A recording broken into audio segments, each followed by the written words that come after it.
شفت ولدك الغالي منهم، من أغلى عيالك، أغلى ولد عندك أو بنت، إذا قطعت الرحم هو الذي سيسلطه الله عليك قبل موتك، لأن الله وعد القاطع أن يخرج من صلبه من يعذبه.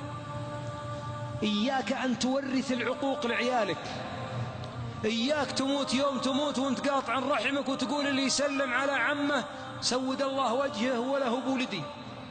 بعضنا يورث القطيعة.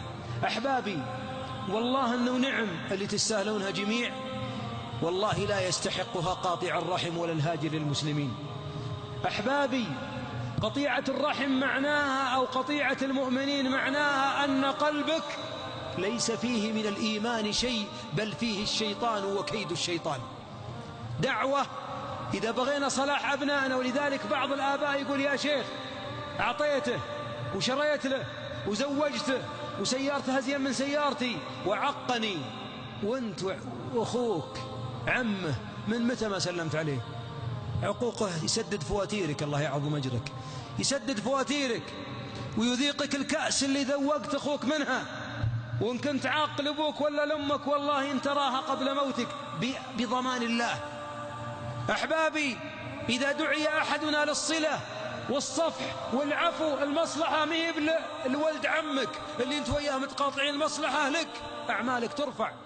احنا في شهر شعبان، باقي 13 ليلة، بل باقي 12 ليلة، ويطلع الله جل وعلا على الأرض فيغفر لكل خلقه المؤمنين في ليلة النصف من شعبان. والحديث صححه الألباني ورواه أبو داود رضي الله عنه ورحمه. هذا الحديث عجيب. يطلع الله على خلقه ليلة النصف من شعبان فيغفر لهم، يا سعة رحمة الله، إلا لمشرك ومشاح، إلا اثنين، رجل أشرك مع الله غيره. وقد سلمنا من هذا من فضل الله، كلنا موحدين، لكن الثاني هو المشكلة.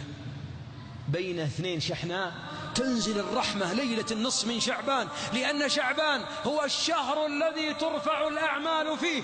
نحن الآن دخلناه ونحن في أوائله، والله وكان الحبيب يكثر من الصيام فيه، لأن الأعمال ترفع فيه، ورحمة تعم الخلق تنزل فيه، إلا المتقاطعين ما تشملهم هذه الرحمة. والله إنها لخطورة، والله يا أخوان إنها مصلحتنا. يا أخوان اصفحوا، أنا طالبك سلم عليه ولو هو ظالمك، أنت ظالما لنفسك معاصي أنا ومعاصيك كثيرة، وعفى الله عنا، ونطلب العفو ونطلب الله أن يصفح. إذا أخطأوا فاصفح عنهم. يا أخوان ارحموا عيالكم، والله من بعض سبب ضياع الأبناء وضلالهم أحد أسبابها عذاب من الله للأب، لأنه عق أو قطع، فأراد الله أن يعذبه بأن يقطعه أبناؤه وأن يعقوه. والدليل: أما ترضين أن أصل من وصلك وأقطع من قطعك.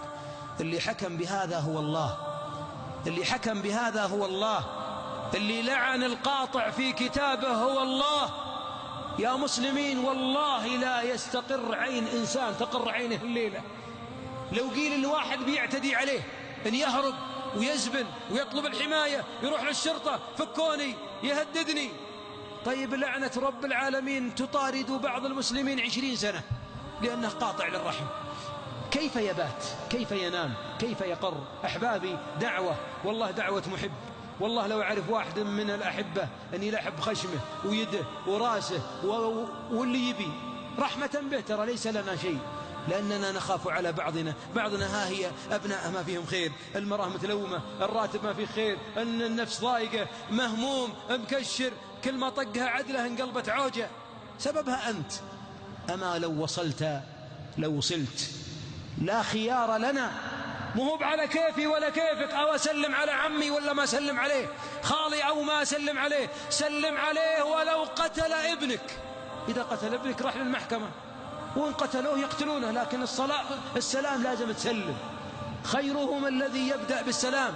إلك حق راح للمحكمة، ما نبي نقول لك ضيع حقك، لكن لا تقول إذا بما أنها أخذ حقي أترك السلام، لا، خيرهما الذي يبدأ بالسلام. وإن طائفتان من المؤمنين اقتتلوا فأصلحوا بينهم. اقتتلوا، أهنى ذبح ودماء وقتال وسيء، ومع ذلك قال إنما المؤمنون إخوة فأصلحوا بين أخويكم.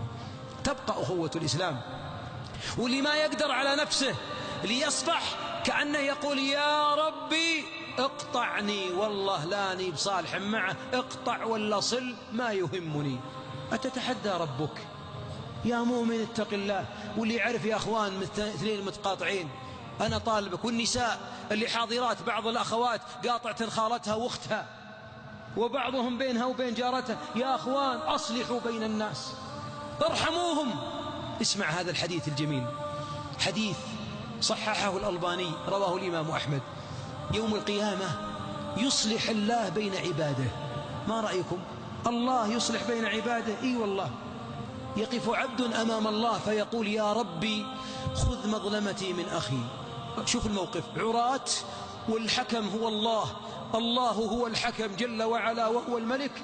يقول العبد المظلوم يا ربي خذ مظلمتي من أخي. اسمع ماذا يقول الله: وكيف نصنع وقد فنيت حسنات أخيك. ما له حسنات، راحت وزعناها على الغرماء. قال يا ربي خذ من سيئاتي واطرح عليه. قال الله له انظر، ارفع رأسك. فرفع فإذا قصر من ياقوت ومن لؤلؤ زبرجد. نظر قصر عظيم. قال يا ربي لأي نبي هذا؟ لأي صديق هذا؟ قال هذا لمن أعطى الثمن. قال وما ثمنه؟ قال أن تصفح عن أخيك، أن تصفح عن أخيك. قال يا ربي عفوت. اسمع يوم قال عفوت قال خذ بيد أخيك وادخل الجنة.